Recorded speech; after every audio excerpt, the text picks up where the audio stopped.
Radhe Radhe, hello everyone, welcome back to our channel Mondal's blog. আশা করি তোমরা ভালো আছো, আমরাও ভালো আছি। তোমরা যদি আমার চ্যানেলটা আজ প্রথম দেখে থাকো তাহলে সাবস্ক্রাইব করে দাও। আর আজকে ছিল ঈদের পরের দিন, তো তার জন্য তো রাস্তায় ভীষণই জ্যাম ছিল। আমরা এখন কোথায় যাচ্ছি তোমরা তো টাইটেল আর থাম্বনেল দেখে বুঝেই গিয়েছো, বাট চলো তাও আমি তোমাদের আরেকবার বলে দিই। তো আমাদের বেলডাঙা বড়ুয়া কলোনির মাঠে হিরণময় গোস্বামী মহারাজের ভাগবত পাঠ হচ্ছে। তো আজকে হচ্ছে পাঠের চতুর্থ দিন, তো সেই জন্যই আমি, বোন, মাসি, মেসো তো সবাই মিলে যাচ্ছি ভাগবত পাঠ শুনতে। তো দেখো রাস্তায় এতটাই জ্যাম ছিল যে আমরা পুরোটা কিন্তু টোটোতে যেতে পারিনি। আমরা গিয়ে ছাপাখানায় নেমে গেছিলাম, যেহেতু জ্যাম ছিল সেই জন্য। তারপরে কিন্তু আমরা হাঁটতে হাঁটতেই গিয়েছিলাম। এর আগে কিন্তু আমাদের বেলডাঙা আশ্রমে হিরণময় গোস্বামী মহারাজের ভাগবত পাঠ হতো, তো এই বছরই জায়গাটা চেঞ্জ করে করা হয়েছে বেলডাঙা বড়ুয়া কলোনিতে। এরপর তোমাদের দেখাচ্ছিলাম যে দেখো রাস্তায় কতটা ভিড়, আর আমরা কিন্তু স্টেশন রোড দিয়ে চলে যাচ্ছিলাম। আর জানো তো বোন আবার আমার হাত ধরে হাঁটছিল, তো আমি ওকে বললাম এতটা ভিড়, তুই আমার হাত ছেড়ে একে একে আয়। ও মা, ও বলছে না আমি তোর হাত ধরেই যাব। তো তাই বলেও আমার জুতোতে পা দিয়েছে, আর জুতোর একটা ফিতে একদিকে বেরিয়ে চলে এসেছে। তো জুতোটা যাই হোক ছেড়ে নি। এরপর দেখো আমরা যেহেতু স্টেশন রোড দিয়ে আসলাম সেই জন্য এখন একটা ট্রেন ঢুকলো, তাই কতটা ভিড়। এরপর আস্তে আস্তে আমরা আমাদের কিন্তু গন্তব্যস্থলেও চলে এসেছি।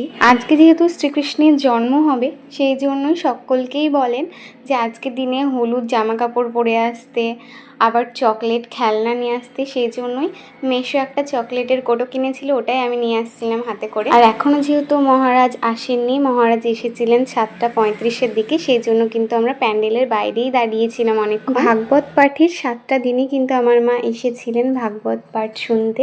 তো আমার আর বোনের প্রত্যেক দিন আসা হয়নি, তো আজকেই প্রথম আসলাম আমি আর বোন। আর আমরা যেহেতু সেই 6:30টার সময় এসেছি সেই জন্যই এখনও যেহেতু মহারাজ আসছেন না, তার জন্য আমি এবার বসে বসে একটু ভিডিও করে নিচ্ছিলাম। এরপর তোমাদের সাথে কথা বলতে বলতে তো দেখো এখন মহারাজে চলে এসেছেন, তো চলো পুরো ভিডিওটা দেখতে থাকো।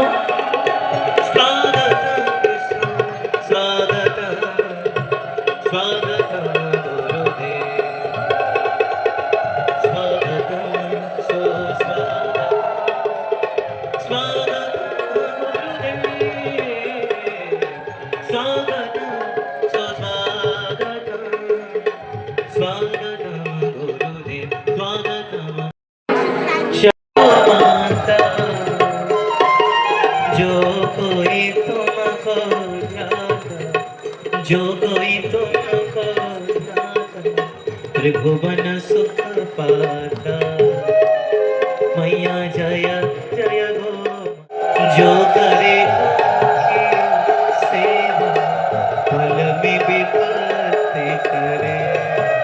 श्रीमन नित्यानंद प्रभु श्री अद्वैत प्रभु गदाधर श्रीवासादि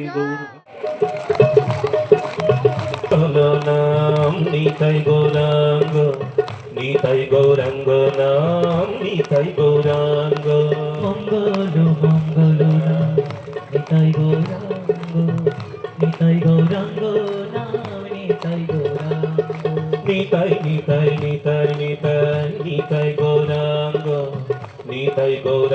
नाम निताई गौरांग निताई।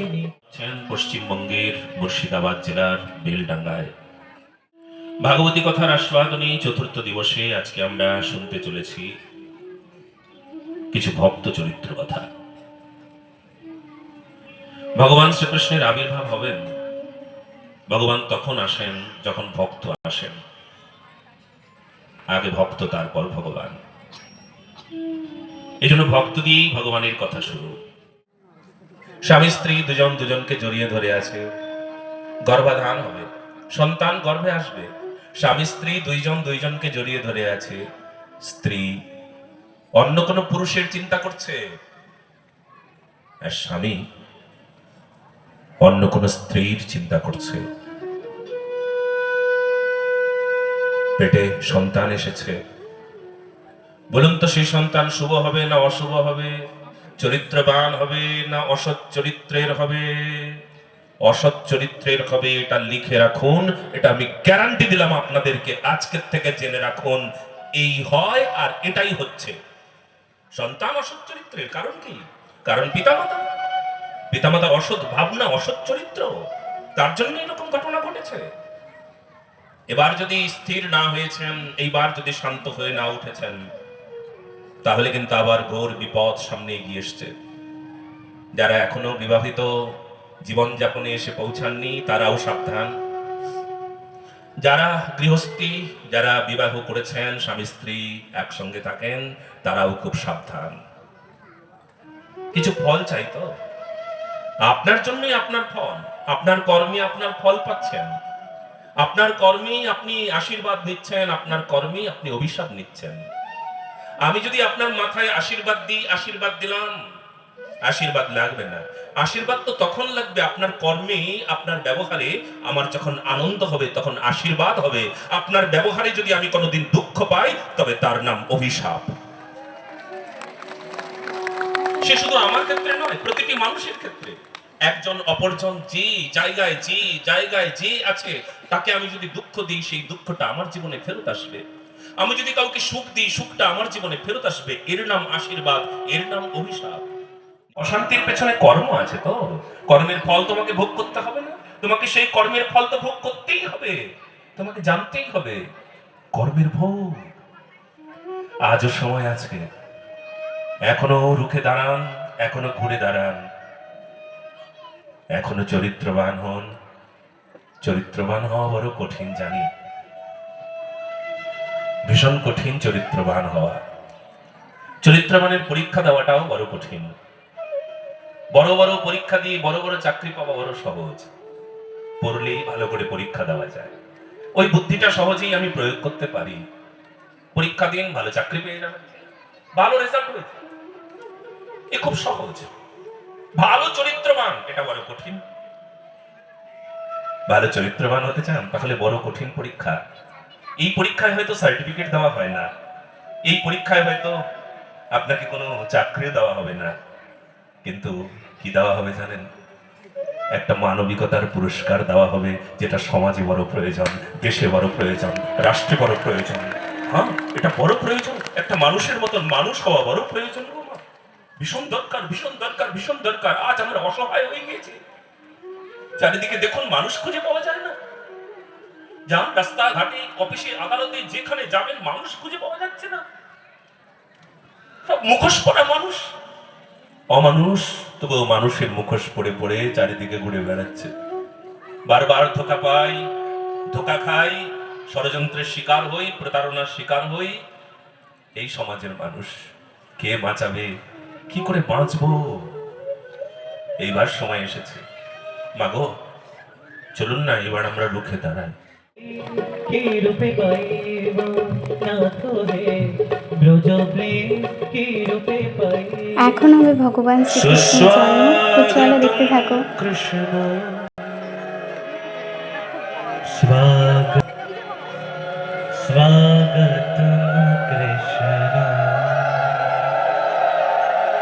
স্বাগতম কৃষ্ণ। যার তো ফুল দিয়ে সাজিয়ে দেবেন, ফুল দিয়ে ফুল। স্বাগতম কৃষ্ণ, স্বাগতম স্বাগতম স্বাগতম কৃষ্ণ, স্বাগত স্বাগতম কৃষ্ণ, স্বাগতম কৃষ্ণ, স্বাগতম কৃষ্ণ।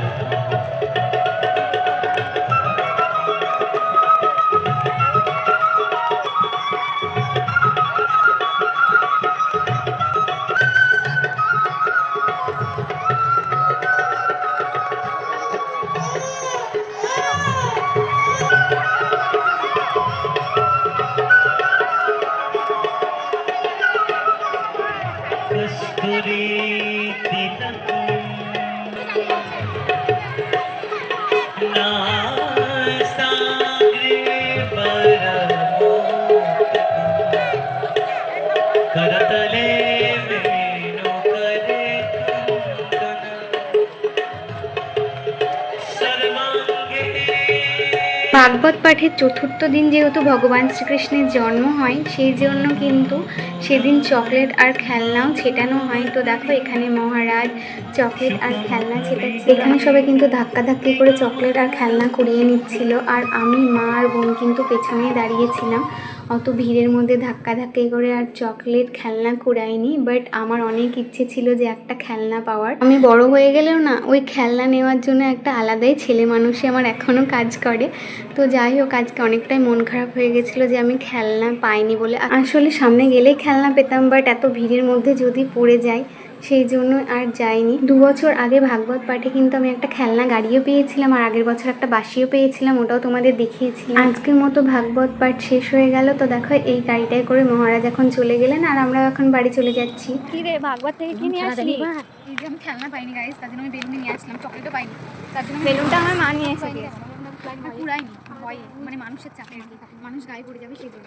তো আমার অনেক ইচ্ছে ছিল খেলনা নেওয়ার, কিন্তু আমি খেলনা পাইনি। তো চলো এখন আমরা বাড়ি ঢুকি। মা এখানে তোমাদের বলছিল যে তোমরাও ভাগবত পাঠ শুনতে অবশ্যই এসো, আর আমি জানি এই ভিডিওটা পোস্ট করতে আমার অনেকটাই দেরি হয়ে যাবে, আর ভাগবত পাঠও শেষ হয়ে যাবে। তো যাই হোক, আজকে ভিডিওটা ছিল এই পর্যন্তই। যদি ভালো লেগে থাকে লাইক, কমেন্ট, শেয়ার, চ্যানেলটাকে অবশ্যই সাবস্ক্রাইব করো। রাধে রাধে।